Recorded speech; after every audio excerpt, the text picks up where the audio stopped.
नमस्कार, आप देख रहे हैं संभाग पोस्ट न्यूज। आइए करते हैं खबरों की शुरुआत।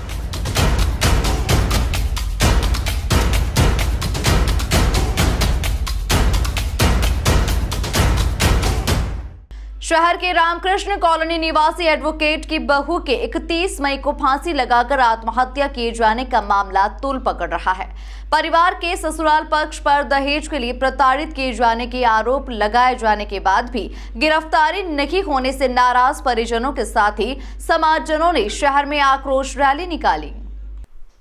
शनिवार को किला मैदान में इकट्ठा हुए समाजजन रैली के रूप में नारेबाजी करते हुए एसपी ऑफिस पहुंचे। यहां वरिष्ठ अधिकारी से मुलाकात कर परिजनों ने आक्रोश जताया कि घटना के 4 दिन बाद भी आरोपियों की गिरफ्तारी नहीं हुई। साथ ही हमें पुलिस ने ना तो एफआईआर की कॉपी दी, ना बयान की कॉपी मिली। मृतका के ससुर, सास, पति, देवर के साथ ही ननद की गिरफ्तारी की मांग की। परिजनों ने कहा कि 3 साल की शादी में ऐसा कोई दिन नहीं गया जब पूजा को प्रताड़ित नहीं किया गया। उसने यह घटनाएं हमें बताई थी, लेकिन उसके परिवार की चिंता कर कुछ कर नहीं पाए। नतीजतन बेटी की जान चली गई। आत्महत्या से पहले पूजा ने अपनी छोटी बहन निवासी इंदौर को वीडियो भेजकर अपने साथ हो रही प्रताड़ना बयान की थी।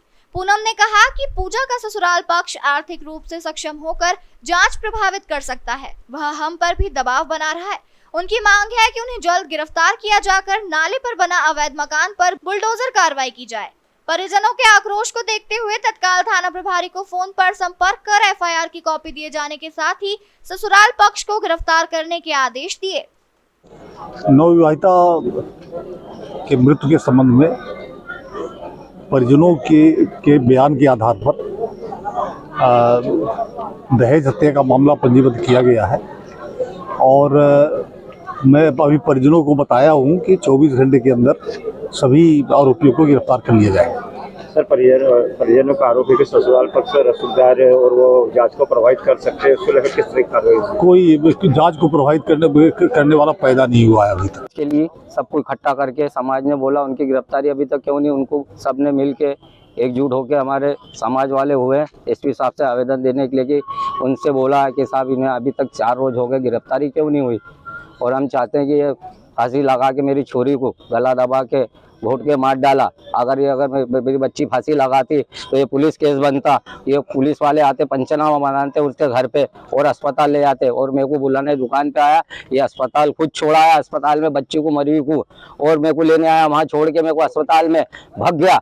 2 घंटे में मैं खुद वहाँ के गया, उसमें क्या अपने कमरे में रखा आईसी में, और आईसी गई नहीं, 2 डॉक्टर को बुला लिया, ऐसा धाबा धूबी कर दी और क्या बच्ची को देख ली और चले गए। और दूसरे ने बताया मर गई, वो मरी बच्ची को छोड़ के आया था वो।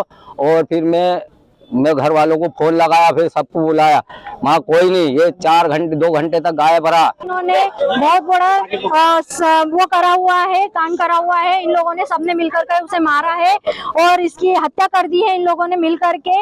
मेरी बहन मुझे फोन लगा करके बताती थी ये मुझे बहुत परेशान करते हैं और दहेज के मारे मुझे इतना परेशान करते हैं और बोलते हैं कि एक दिन ऐसा होगा कि हम तुझे मार भी डालेंगे। और बार बार उसे धमकी भी देते थे कि देखना तेरे को बहुत जल्दी तुझे खत्म भी कर देंगे, इतनी और पैसे वाले हैं तू, क्या तुम्हारे घर वाले क्या कर लेंगे, हम वकील हैं, हम जहाँ से भी रहेगा ना वहाँ से हम अपने आप को बचा लेंगे और तेरा कुछ नहीं हो पाएगा, तुझे मार डालेंगे एक दिन। और उसको है ना पकड़ के मारते भी थे और जा करके उसे बाहर आवाज आए इसलिए उसे सबसे पीछे वाले कमरे में ले जाते थे कि जहाँ पर उसकी आवाज कोई सुन ना पाए और उसे वहां पर मारते थे। उसका पति उसको मारता था और उसने मुझे वीडियो के द्वारा बताया गया, जो उसने लास्ट वीडियो बनाया था उसने कहा कि मुझे है ना 15 दिन पहले भी मारा मेरे पति ने और मुझे सबने इन चारों ने मिलकर के और मारा है।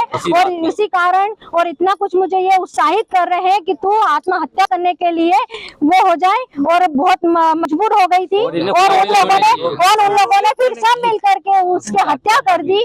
समाज में एक बहुत ही दुखद घटना घटित हुई थी। रेवाराम कोठे वकील साहब की बहू के साथ जो प्रकरण हुआ है, हम लोग सभी के संज्ञान में है, उनके वीडियो वगैरह जो भी है।